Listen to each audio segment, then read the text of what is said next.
This structure will reach depths of up to 390 metres below sea level, making it the deepest as well as the longest undersea road tunnel in the world. The Roadfast project will in fact consist of 2 tunnels connected every 250 metres with emergency exits. Each tunnel will have a lay-by at 500 metre intervals, along with telephone and surveillance cameras along the route. The tunnel will also feature a mid-route intersection with the island municipality of Kvitsøy, creating an undersea tunnel junction and connecting the island with the Norwegian mainland.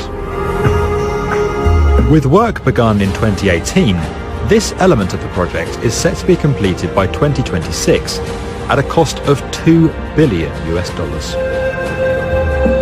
While the Rockfast works are already underway, the scale of some other fjords is presenting the project team with extreme engineering challenges. Bjørnafjord, located to the south of Bergen, stands 5 kilometers wide and reaches depths of 600 meters. To cross this challenging stretch of water, a proposal has been put forward for a floating bridge, anchored to the shore at both ends. The Sulafjord crossing has seen 2 possible solutions put forward. The first is for a 3-tower suspension bridge, with 2 of the bridge's towers anchored on land, and the 3rd central tower anchored to the sea floor, some 400 metres below the waterline.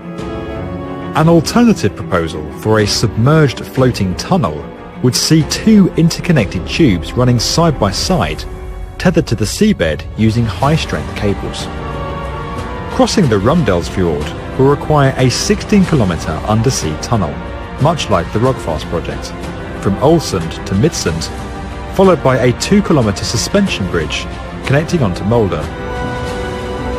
By far the most complex and ambitious of all the coastal highway crossings is that at Sognefjord, also known as the King of the Fjords.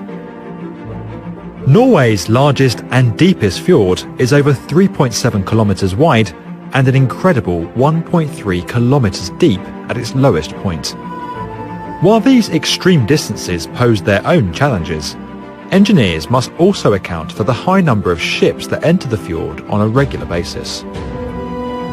Any crossing must allow for a clear shipping lane that is at least 400 metres wide, with 70 metres clearance above the water's surface and at least 20 metres clearance into the depths.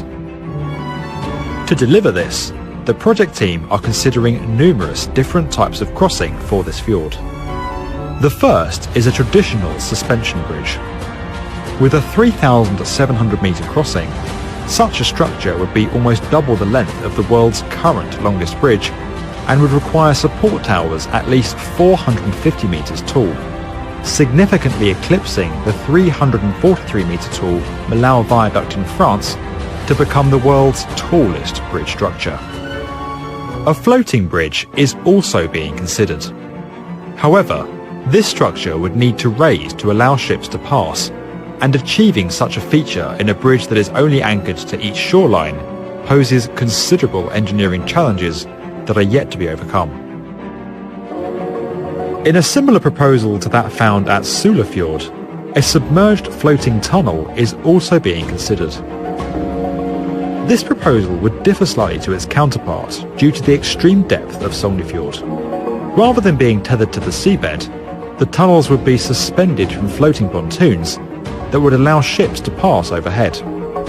A hybrid proposal is also being considered, combining a floating pontoon bridge with a portion of submerged floating tunnel that allows ships to pass. Whilst fixed bridges transferring into fixed tunnels is not an uncommon solution in waterways with high shipping traffic, such as the link between Denmark and Sweden and the extensive Hong Kong to Macau crossing, combining the 2 floating structures in this way would create the world's first example of such a solution. Finally, a proposal for a multi-span cable-stayed bridge is under review.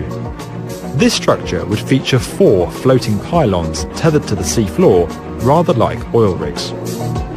With safety and environmental considerations being of the utmost importance, Norway's vast coastal highway project is set to become a new benchmark in engineering capabilities and a model for future infrastructure.